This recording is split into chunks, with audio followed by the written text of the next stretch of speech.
And now for something completely different.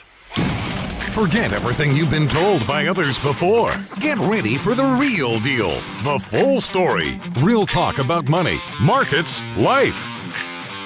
Now, it's The Real Investment Show with Lance Roberts, presented by RIA Advisors. And good morning. Welcome to the show. Of course, it's Wednesday as we get through hump day today. So, yeah, halfway through the end of the week already. A lot of things to get into this morning. We're going to talk a little bit about the most talked about thing right now, which is the eclipse, right? What does this mean? Everybody's freaking out. I was like, oh my gosh, it's the eclipse. Unfortunately, it's going to be cloudy that day, so you're probably not going to see it anyway. But, you know, there you go. So we'll get into what does that mean for the stock market.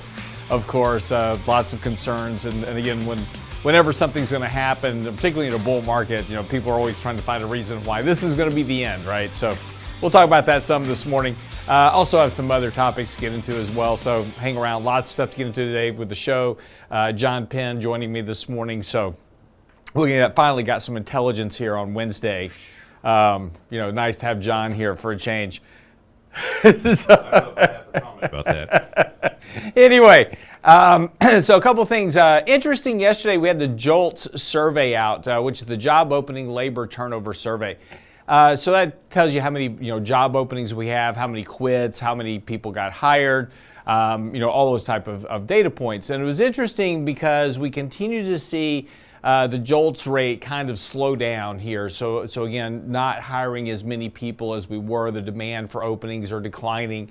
And that's kind of coincident with a slowing economic growth rate, which we have, back from where we were in 2021. So again, the economic growth is slowing down, so job openings are slowing down with that. Excuse me. One of the interesting things that really jumped out, though, was retail.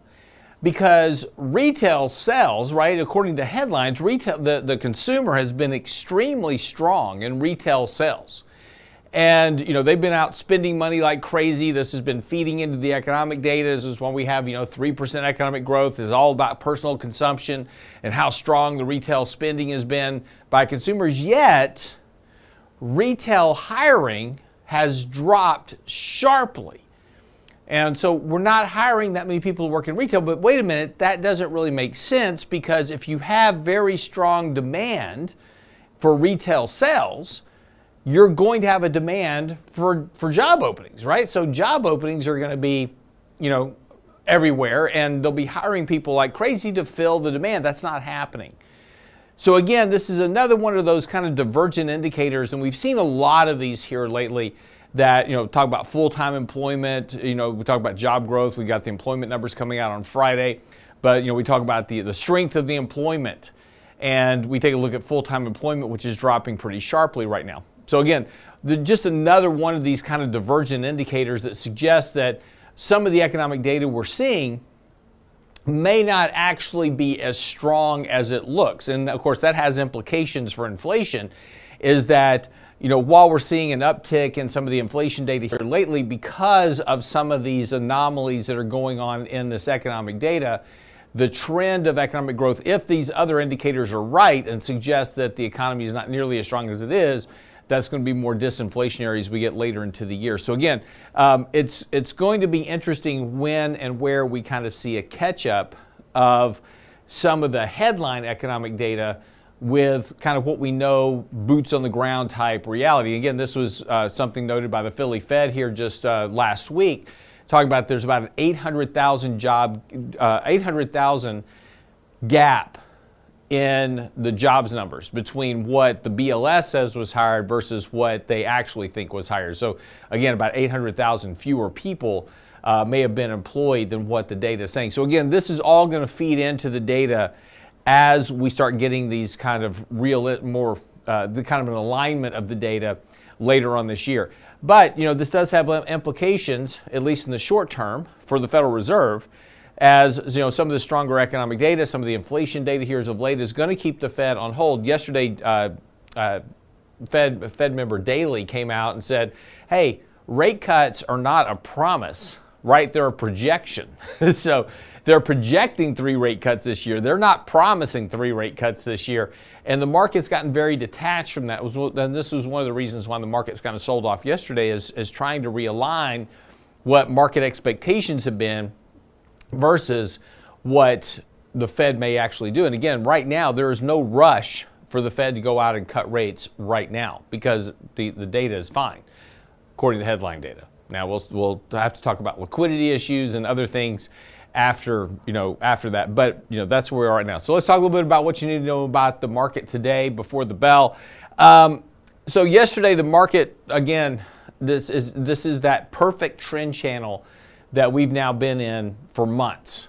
And the market trades to the top of this trend channel, which runs right along the 20-day moving average. And when we get to the top of that trend channel, we sell off and go right back to the 20-day moving average. And this has been just repeated over and over and over again for the last 5 months to a point of ad nauseum, because we've been talking about this for the last 5 months, is that this rally, very, very good, very bullish, but trading within a very defined trading range. So again, we get to the top of this trend, we sell off to the bottom of the trend right there at the 20-day moving average, and then we rally back up again. So today is going to be a test. Yesterday we came down, we exactly touched on the 20-day moving average yesterday, then rallied a little bit off of that into the close yesterday.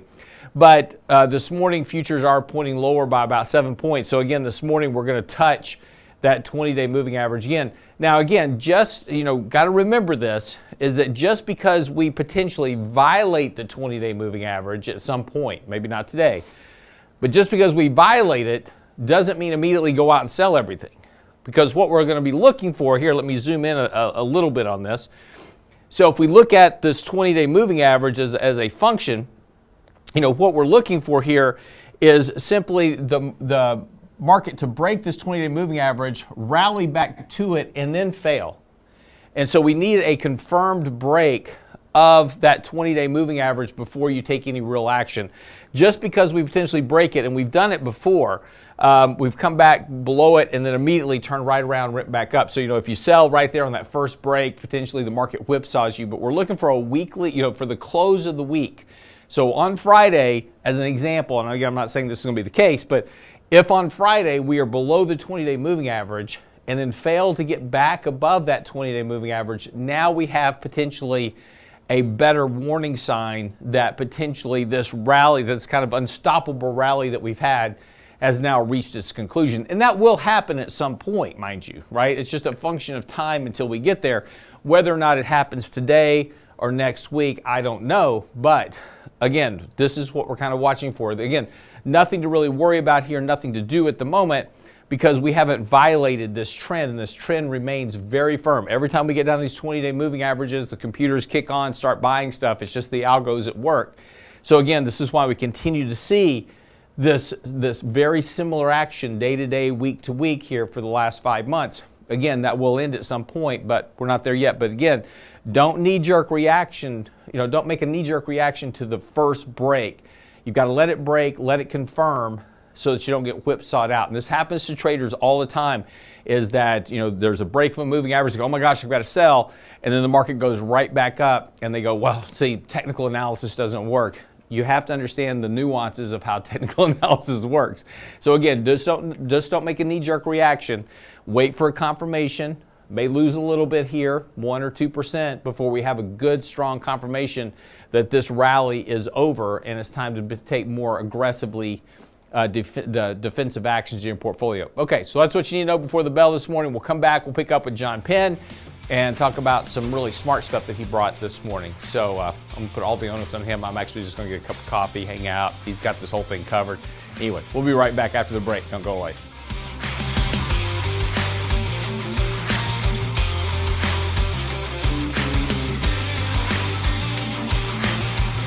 Get daily investment news you can use, delivered at the speed of the internet at realinvestmentadvice.com. Got a burning financial question you've always wanted to ask Richard Rosso and Danny Ratliff? Stocks or bonds? Annuities or not? Who does your hair? Our next Candid Coffee goes back to our roots and back to the kitchen table with an open season session for any and all of your questions. Saturday, April 20th. What about tax loss harvesting? Should I take Social Security now? Where'd you get that snappy robe? Register today for our open season Candid Coffee at realinvestmentadvice.com for just about anything you want to know. Where'd you get those shoes? realinvestmentadvice.com. When it comes to wealth management, most people think of stocks and bonds, but it's like enjoying one layer in a 7-layer cake. At RIA Advisors, we want to make sure you get your cake and eat it too. Social Security, Medicare, creating a tax-friendly retirement paycheck. Perhaps you're saving for college. How about life insurance, guaranteed income solutions, all along with comprehensive planning? At RIA, a holistic approach to your money is our priority. Call us today, 855-RIA-PLAN, or find us online at realinvestmentadvice.com. realinvestmentadvice.com. The Real Investment Show. Small businesses are discovering that attracting and retaining top talent come down to more than just salary. In today's highly competitive job market, compensation is more than just wages. Hi, I'm Tom Allen, RIA Advisors Retirement Plan Consultant. Healthcare and retirement plans can make the difference in hiring and retaining the best employees. We can show you how to build an affordable, effective employment package that delivers true value for your workers and your business. Call me toll free at 855-RIA-PLAN or online at realinvestmentadvice.com. And now, another page from the Real Investment Advisors Investing Manifesto. Bulls win in bull markets. Bears win in bear markets. Eagles soar above and take advantage of opportunity. Let us help you soar as you reach your financial goals with RIA Advisors. Neither bull nor bear. RIA Advisors, 281-501-1791 or online at realinvestmentadvice.com. You're listening to The Real Investment Show.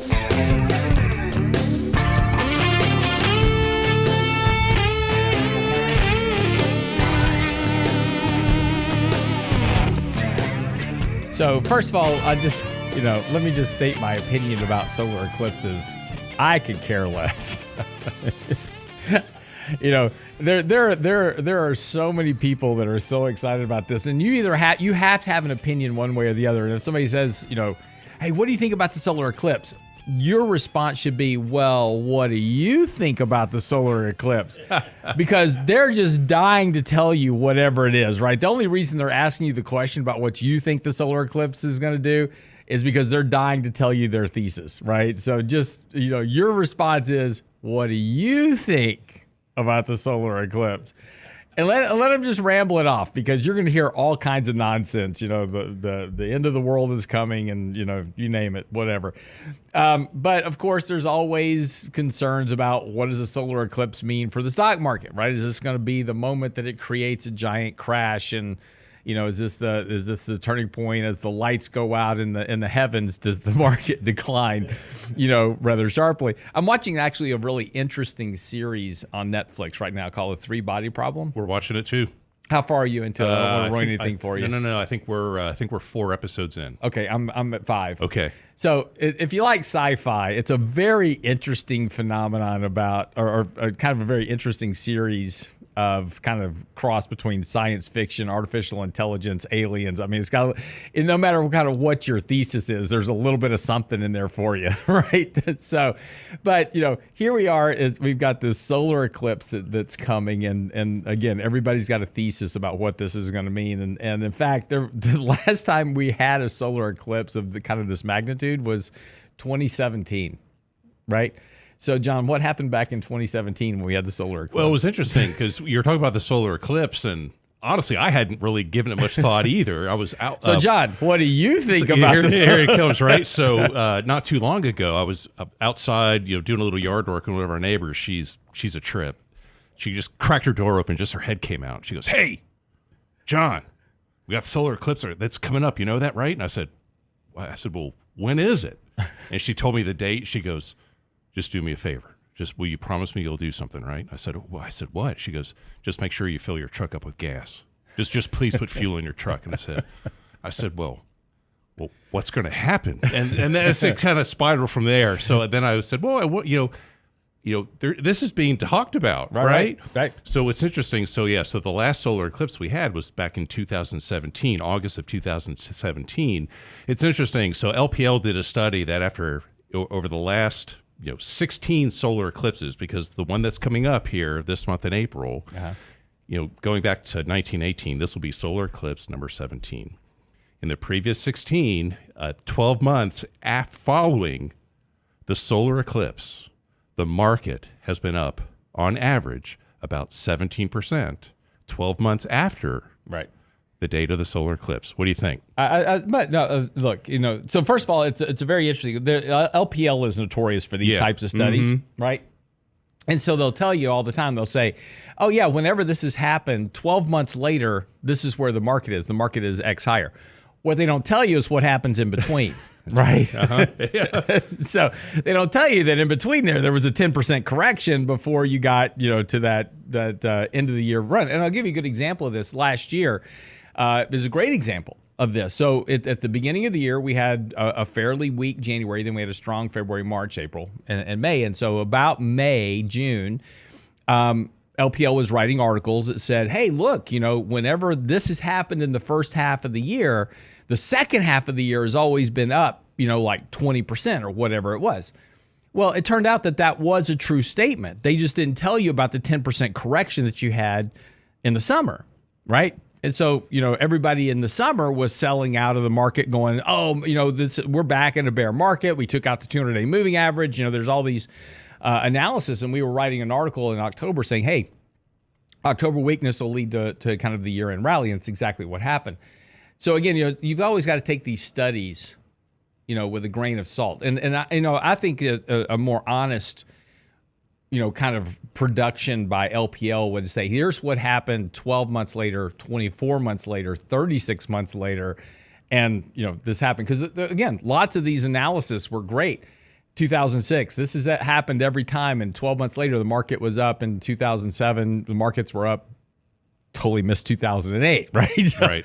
So again, it's always important that you take some of these studies with a grain of salt, but it's also important. And again, I know it's interesting. I got an email this morning from a guy. He's like, I've got like $100,000 in the S&P right now, and so I'm worried about the market declining. And so I started asking him some questions. I'm like, well, if you're worried about it, just take some profits. So he said, I already did it. I actually have 800,000. I'm down to 100,000. And I'm like, okay, well, here's your problem, right? If the market continues to rally here, then, you're going to be kind of really just sitting on the sidelines in cash. And so he comes back and he says, well, Warren Buffett has a lot of cash. Warren Buffett has a lot of cash, $170 billion worth of cash. It's a very small percentage of his overall net worth of his invested assets, right? So again, you have to, if I have $170 billion in cash, I'm not working, but you have to keep these things in perspective about, how much cash you have in your books versus how much you have invested and what the risk is that you're taking in the markets. And again, we're all, and whenever markets have these big, strong rallies like we're having now, John, is everybody's looking for, okay, well, what's going to yank the rug out? We're going to have this massive crash in the market. It's just a function of time until we get there. Yeah, but it could be years. Yeah, we're going to have another 30 or 40% correction at some point. Absolutely, without a doubt, that's going to happen. It could be 5 years from now. Yeah, you have enough exposed to equities, and it all comes down to your unique, your own personal situation, what's your tolerance for risk. What does your financial plan look like? What is that rate of return that you need moving forward for you to reach your specific goals and objectives, right?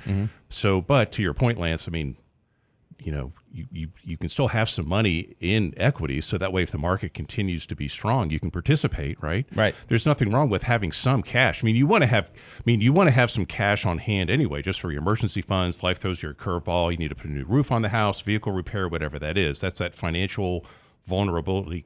I can't talk this morning. That financial vulnerability cushion that Rich and Danny talk a lot about, those emergency funds, right? But just within the context of your overall portfolio strategy, it's okay to have some cash in there.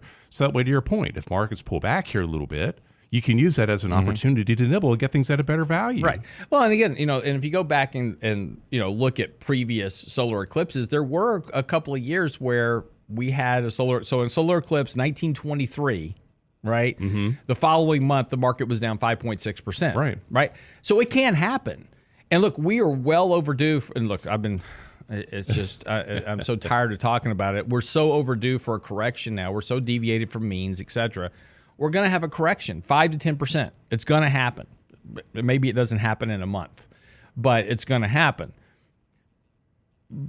And again, if it happens tomorrow, if we're down, 5% this month, which is entirely possible, you can have a 5% correction in a month. It happens from time to time.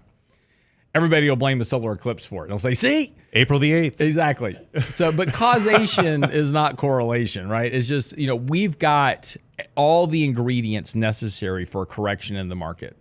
What we need is a catalyst. And again, as I've explained to you before, it's just, you have to think about the market like two rooms, buyers and sellers. Right now, we've got everybody wanting to buy stocks. And so sellers are going, yeah, I'll sell you some stock, but you're going to have to bid it. You're going to have to bid up for it. You're going to have to pay more for it. If you want my shares of stock, you're going to have to pay more for it to get me to let it go. And that's happening right now. So people are willing to sell, but they're selling at much higher prices. And so if in other words, if Apple, if John wanted to buy my shares of Apple today, I'm like, yeah, I'll sell them to you, but you're going to have to pay me an extra $2 or whatever it is, right? And so that's why prices go up. At some point, something will happen. Maybe it's a solar eclipse. I don't know. But something will happen, and some hedge fund somewhere will say, yeah, we're out. And they'll sell. And when they sell, some other hedge fund that's following them is going to go, okay, we're out because they're out. We're out. And then whoever's following them will say, okay, we're out because they're out. And you start getting selling pressure. And when the selling pressure comes, everybody they've got to sell to somebody, right? But the problem is now all the buyers go, I don't want to buy here. Everybody's selling. And so prices have to fall until somebody's willing to say, okay, I'll buy it there, wherever that level is. And that's why the old saying is that sellers live higher, buyers live lower. And buyers are going to live a lot lower. They're going to live about 10% lower than where we are in the market. That's why eventually you'll have a retest of the 200-day moving average, which is about 10% lower than we are right now. Okay? So, and yes, if it happens this month, it will be because of the solar eclipse. It's all the solar eclipse's fault. And again, and to your point earlier, I mean, this is just some fun stuff maybe to talk about this morning. In no way should you use anything around the solar eclipse to base your investment decisions on, right? I got to put that out there. I just can't help myself, right? Yeah, but what do you think about there it is? Honestly, until my neighbor really mentioned anything about it, I was like, oh, yeah, I have heard a little bit about that in the news. What's going on? Yeah. Yeah, I don't base anything on solar eclipse. I think it's ridiculous. I did buy more ammo yesterday, just in case. You're sitting out on your front porch with your sawed off, just waiting. What's going off? on? That's not enough range. Not enough range. Sawed offs are great for in the house, right? Got to have range when you're outside the house. Well planned. Exactly. Very well planned. You have to know your perimeters. That's it. Know your corners. These are all important. My new neighbors are going to love me. I can't wait to move. Especially when I get the turret put on top of the house. They're going to love that. All right, quick break. We'll be right back. John had a really good email question. We'll talk a little bit about that when we come back from the break. Don't go away.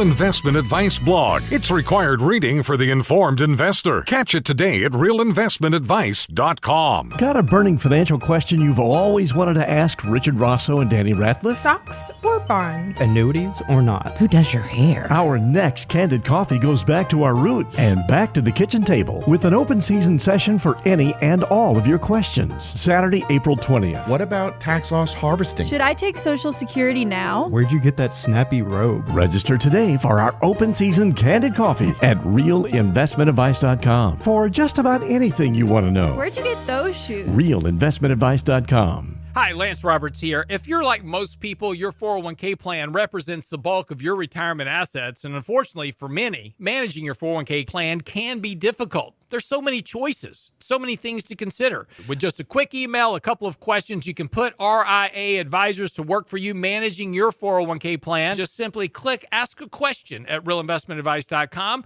or give us a call at 855-RIA-PLAN. That's realinvestmentadvice.com. The Real Investment Show. And now, another page from the Real Investment Advisors Investing Manifesto. Manage risk and volatility rather than trying to manage gains. You don't have to be right all the time. Long-term investing success is a 70% gain. Let us help you reach your financial goals with RIA Advisors. Neither bull nor bear. RIA Advisors, 281-501-1791 or online at realinvestmentadvice.com. Can't catch the whole show now? Listen to our podcast later at realinvestmentadvice.com. Danny, you know inflation's getting bad. You remember back in the day when strippers used to have names like Crystal and Diamond after something really expensive? No. The Real Investment Show podcast. Well, now you go to the men's club, it's like, welcome to the stage, gas and eggs. So, I mean, you just know stuff's getting bad, man. Inflation. Same show, your schedule. Where'd you get this from, Lance? Is this? I was thinking about this last night. I was like, at realinvestmentadvice.com. Because it's on all cash business. Yeah. When it comes to wealth management, most people think of stocks and bonds, but it's like enjoying one layer in a 7-layer cake. At RIA Advisors, we want to make sure you get your cake and eat it too. Social Security, Medicare, creating a tax-friendly retirement paycheck. Perhaps you're saving for college. How about life insurance, guaranteed income solutions, all along with comprehensive planning. At RIA, a holistic approach to your money is our priority. Call us today, 855-RIA-PLAN, or find us online at realinvestmentadvice.com. realinvestmentadvice.com. Health and financial security touches everyone within your organization. Offering benefits for all doesn't need to be complicated. Hi, I'm Tom Allen, Senior Benefits Consultant at RIA Advisors. RIA Benefits provides independent expertise to find solutions that speak to the mission of your business, the culture you want to establish, and the budget you are able to work within. Book a free consultation with me at realinvestmentadvice.com/retirement, and we'll find a solution that takes care of your most important asset, your people. realinvestmentadvice.com/retirement, realinvestmentadvice.com. The Real Investment Show YouTube channel has all our videos ready for your easy access, like Technically Speaking Tuesday, Financial Fitness Friday, plus each day's radio shows. Subscribe and bookmark our YouTube channel at realinvestmentadvice.com. You're listening to The Real Investment Show.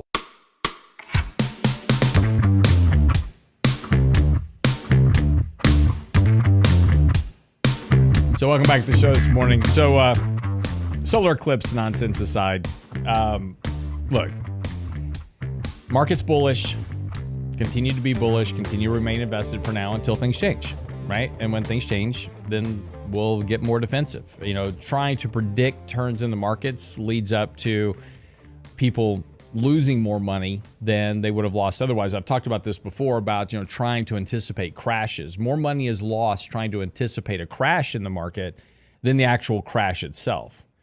A good example of this was going back into 2008. People were trying to anticipate the crash, and they said, this is going to happen, this is going to happen. And yeah, the markets did decline. But then people didn't get back into the market because they kept expecting another crash. They kept expecting other stuff. So 400% later, they've missed out on that 400% advance in the market to avoid a 50% crash. And so this is the problem that happens over time, and why it's very difficult to try to anticipate things. It's also difficult to make long-term bets on things that are short-term in nature. And so we're seeing a lot of this comments right now. Real quick, I want to make one comment here real quick before we get into the email question, because it's talking about T-bills and T-bonds and money market rates, etc. Just the other 2 days ago, there was a fairly sharp drop in ETFs like TLT and EDV that were larger than the increase in rates. So rates went up a little bit, not surprising because there's some inflationary pressures going on right now, short term. So interest rates are moving up a bit in correlation with rising inflation pressures.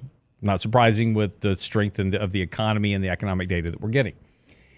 But the uptick in the rates was dwarfed by the decline in those ETFs. And what I'm getting a lot of emails is like, hey, why did this decline so much relative to this uptick in rates? Because they issued out their dividend. So in a couple of days, they went ex-dividend, and so that dividend gets paid out. It pulls it out of the price of the ETF. And in a couple of days, you'll get a cash deposit into your account, or you'll get shares if you're dividend reinvesting, et cetera. So just be patient. It'll work itself out, and it'll all line back up to where it's supposed to be. So having said that, John, you got a pretty interesting, but to this point, you got an email question about this the other day, and it's pretty common. I mean, we get this a lot right now because of kind of where we are in the world. Yeah, it's so I've heard this kind of this similar theme or this similar question from a number of clients, so I thought it was pretty timely to bring up this morning.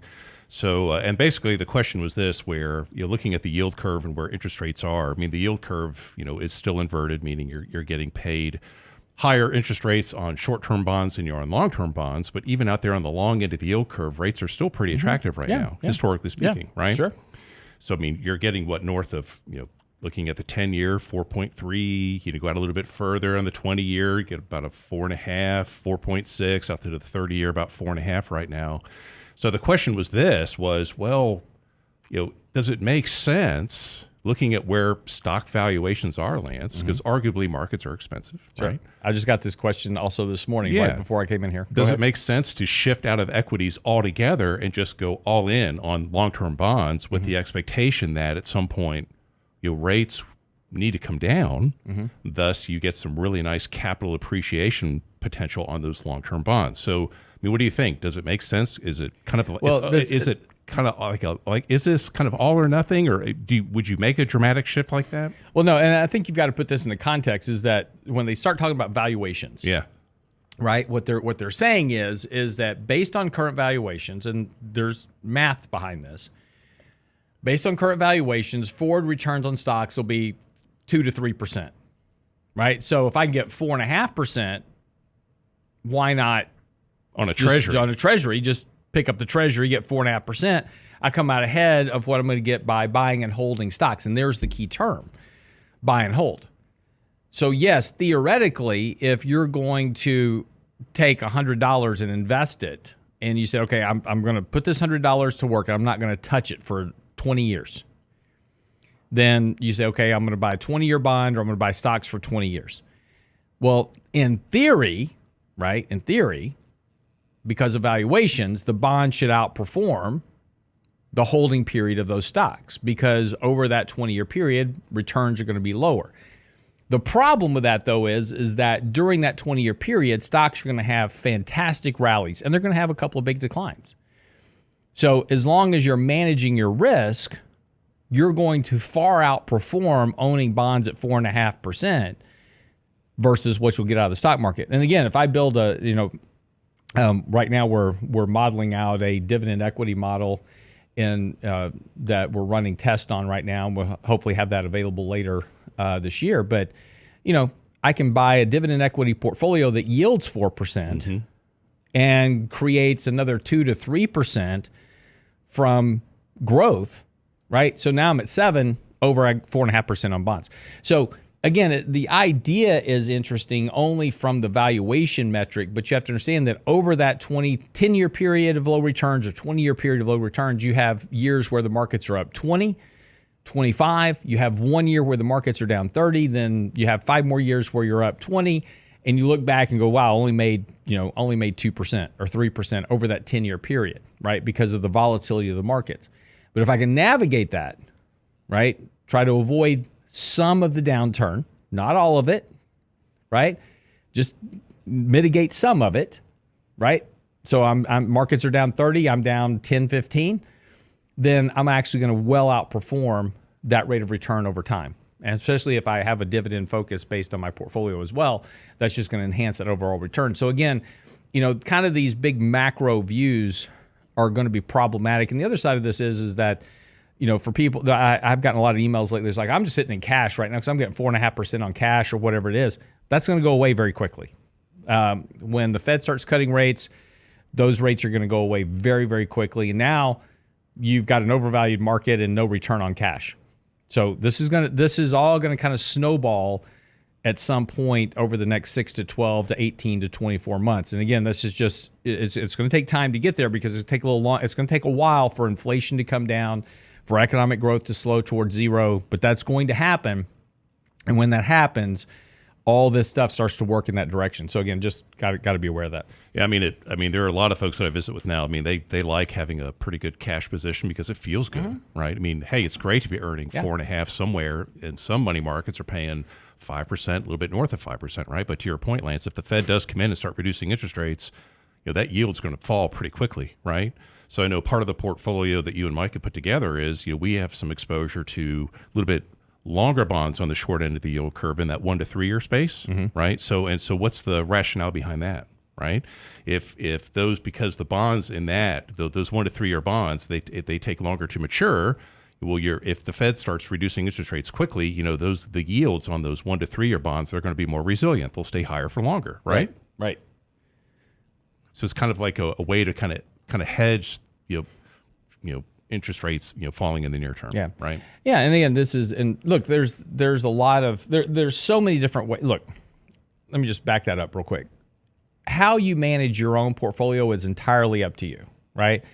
Everybody does it different. There's no right way. There's no wrong way, but the goal is ultimately is to just try to make sure that you're generating a rate of return. Again, we call this our hurdle rate here in the office, to generate a rate of return that will get you to your financial goals on time, right? Without taking on an excessive amount of risk. The problem with risk, as we've always said before, is that risk is great. People will tell you, it's like when markets are going up, you got it. The more risk you take, the more money you make, and that's a true statement. But it also means that the more risk you take when the markets decline, the more you lose. And so the goal is to mitigate that risk of loss over time and try to grow at a reasonable rate of return into the future. And again, the most successful investors in history, they're not greedy. They're not swinging for the fences. They take very conservative bets and they have long-term holding periods and they navigate and manage market risk as they go along. And those are the guys that win over time. And, Warren Buffett's a good example of this. People always send me emails like, Warren Buffett never sells stocks. He buys and holds for 100 years. That's not true at all. Look at his 13F. Every quarter, he has to issue out his 13F. It's a form that if you're what's called an institutional investor, you have to, and even we have to file a 13F as an advisor. And it's basically, what did we buy or what did we sell in the last quarter? And if you take a look at his 13F filings, every quarter, he buys some, but he's selling stuff. Last month or last quarter, he sold, Wells Fargo. I don't remember who it was, but I think he sold Wells Fargo and he bought something else. So he's buying and selling based on valuations, based on pricing, whatever his metrics are, he is buying and selling all the time, but he's not doing it every single day, right? And he's not chasing every little point of return and trying to jump into the thing that's going up the most. And especially pay attention to deviations. Right now, gold is having a fantastic run right now. It is hugely deviated from real rates. So either gold is going to have a massive correction to reconnect with real rates here in the near future, or real rates are about to spike through the roof. If that happens, you're going to have a major economic recession. So we'll see what happens, right? But, when you have big deviations and distortions from long-term means, when you have big deviations, distortions from long-term historical correlations, whatever they are, those are things you want to be paying attention to because that's where risk is introduced to your portfolio. All right, quick break. We'll come back, get ready to wrap up the show. With John Penn, I'll let him actually talk next segment. He's got lots of stuff to say, so I'm just going to go get some coffee. Be back in a minute. Be sure and like and subscribe to the channel. We appreciate it as always. And we get by the website. Michael Leibowitz's new article is out today. We had an article out yesterday talking about market corrections and why they matter more than you think. That's all at the website, realinvestmentadvice.com.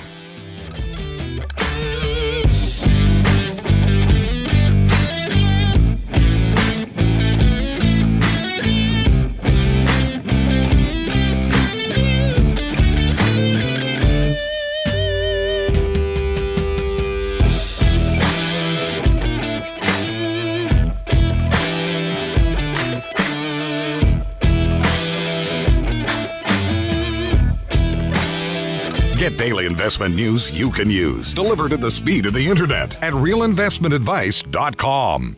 Got a burning financial question you've always wanted to ask Richard Rosso and Danny Ratliff? Stocks or bonds? Annuities or not? Who does your hair? Our next Candid Coffee goes back to our roots and back to the kitchen table with an open season session for any and all of your questions. Saturday, April 20th. What about tax loss harvesting? Should I take Social Security now? Where'd you get that snappy robe? Register today for our open season Candid Coffee at realinvestmentadvice.com for just about anything you want to know. Where'd you get those shoes? realinvestmentadvice.com. Small businesses are now being challenged by the lack of employees and how to attract and recruit the best employees. To get the better employee, you'll have to offer a better package. Hi, I'm Tom Allen, RIA Advisors Retirement Plan Consultant. Don't assume a 401k plan is too costly or complicated for your small business to offer. Let us show you how to make the most of an affordable and effective plan that will deliver true value for your business and your employees. Call me toll free at 855-RIA-PLAN or online at realinvestmentadvice.com. That's realinvestmentadvice.com.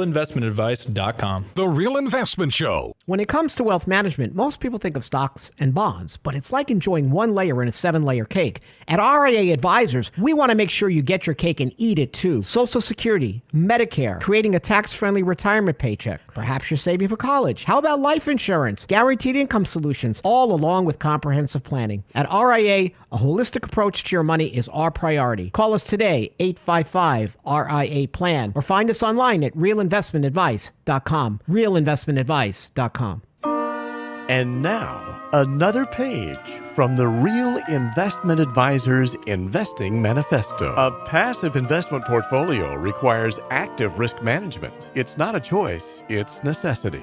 Diversification doesn't protect against risk of loss. Let us actively help you reach your financial goals with RIA Advisors. Neither bull nor bear. RIA Advisors, 281-501-1791 or online at realinvestmentadvice.com. You're listening to The Real Investment Show.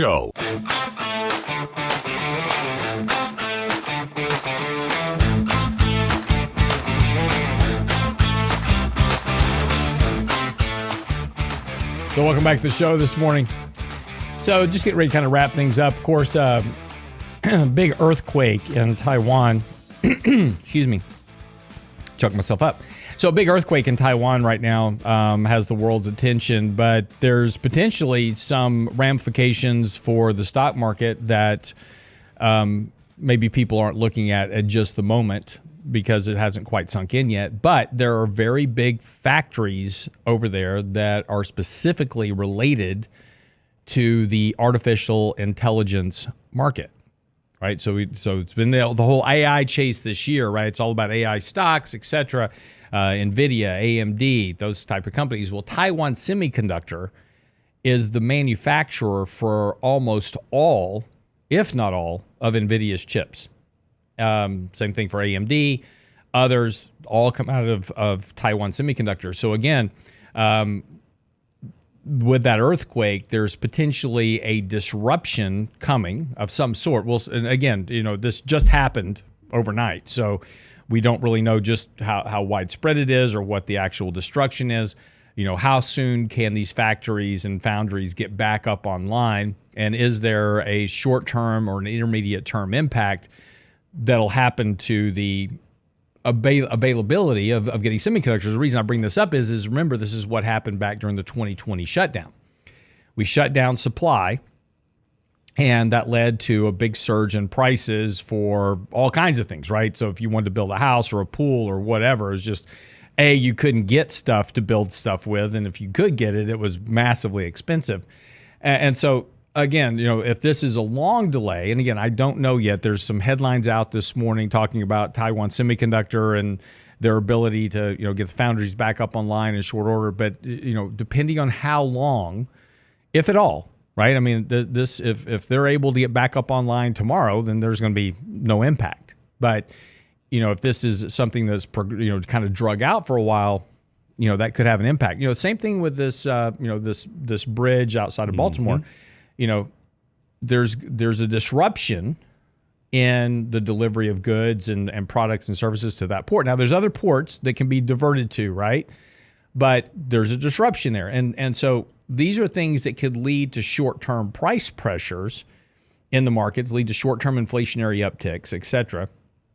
And again, that could happen. And that's gonna give the Fed pause in terms of cutting rates. And again, now the markets are having to try to come to this realization as well. Look, but let's be clear, inflation is not going back up to 10, 12, 15%. That's done, right? Could inflation tick back up to, say, 4%? Absolutely. That could happen in the short term. If you have a disruption, you have an economic shutdown of some sort, because of an event, whatever it is, you could see inflation tick higher. Because we look at things on a year-over-year basis, right? We're comparing off very low rates last year, and that's why we're seeing an uptick in inflation now. Economic growth is stronger. But, the trend of inflation is lower. The disinflationary trend is in place, and that is going to continue to go lower. And that's a function of debt, economic prosperity, productivity, et cetera, all suggest that over the next 12, 24, 36 months, inflation is going to be towards that 2% target for the Fed, if not less.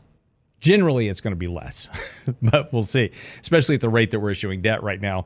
That is a negative deterrent to economic growth, and have well over $1 trillion in interest payments going out now.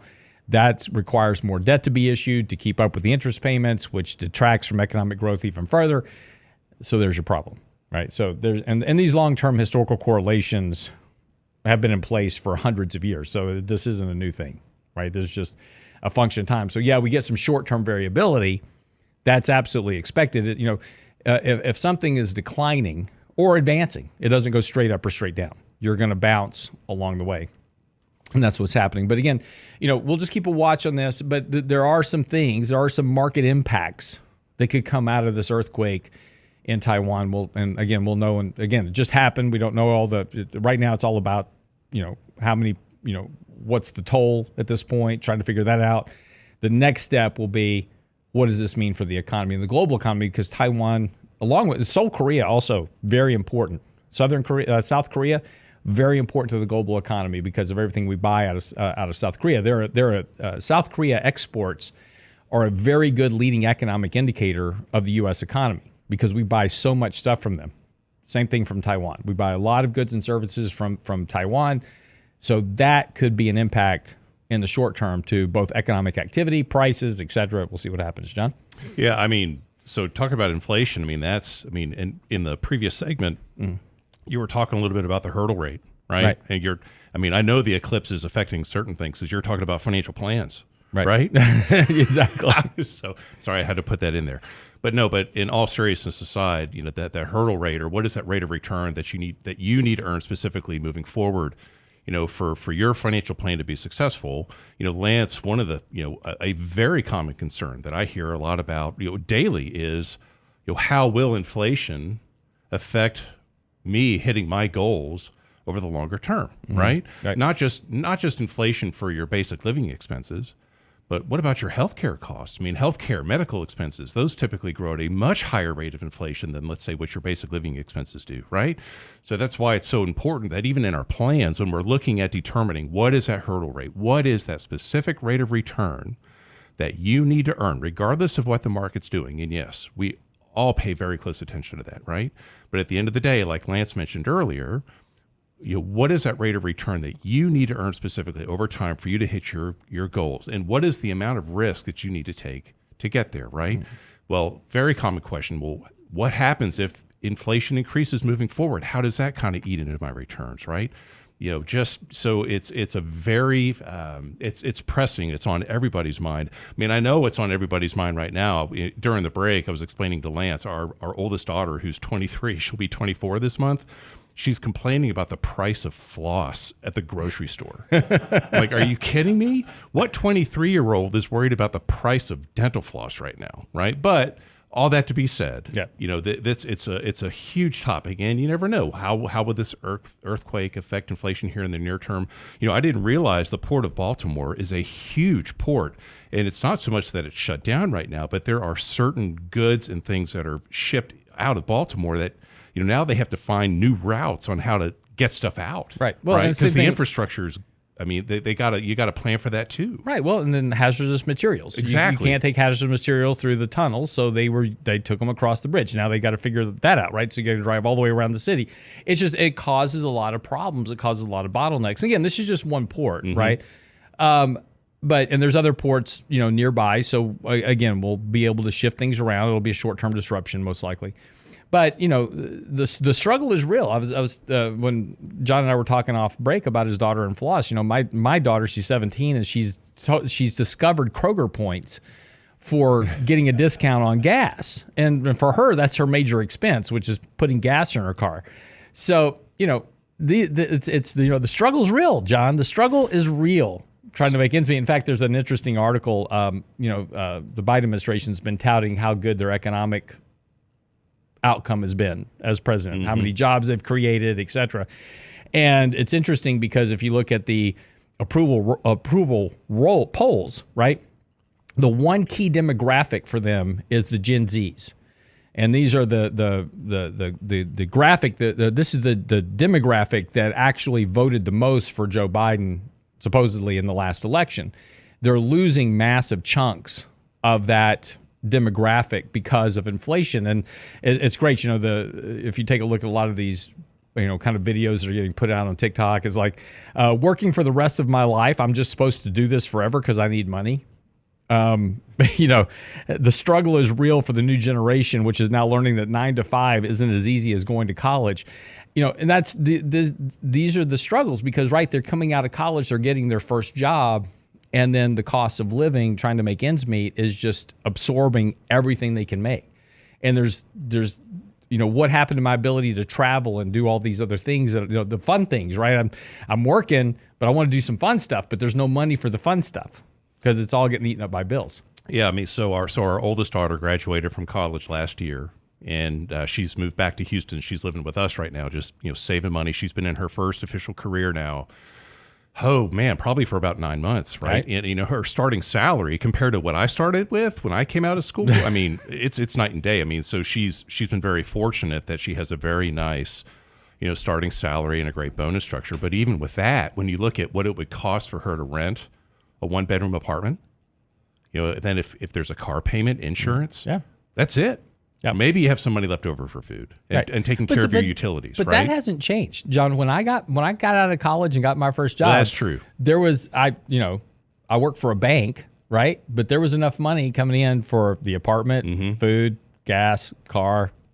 There wasn't a lot of leftover. Yeah, and that hasn't changed. You know, it gets magnified because it's on social media. But you know, but I do, and we talked about this on the show previously. There is a big difference. You know, back when I got my first job, I didn't have a cell phone bill. I didn't have a cable bill. I didn't have, because it didn't exist. It didn't exist. Right? Yeah. We had a landline. There was no internet. You know, and so, you know, a lot of these, you know, younger people are coming out. It's a $3,000 phone. It's a $250 phone bill every month. It's a cable bill. It's this bill. It's that bill. It's all the subscriptions, right? Disney Plus, Paramount Plus, Netflix. You know, you name Netflix, whatever. And they're getting, and this is what you and Danny and Rich talk about, is leakage. Yeah. Right? They have income, but the leakage is killing them. All those subscriptions add up. Yeah, exactly. All right. Wrap up today. Hey, John, thanks for joining me today. Absolutely. John's going to start joining me every Tuesday. So we'll get a regular dose of his nonsense on Tuesdays. Happy to contribute. Be sure to get by the website. Get our latest articles that are out on both market corrections matter more than you think. Michael Leibowitz's new article is out. That's on the website right now, realinvestmentadvice.com. Make sure and like and subscribe to the channel as well. We appreciate it. And have a great Wednesday. We'll see you back here tomorrow with Michael Leibowitz tomorrow morning right here on the Real Investment Show. Have a great day.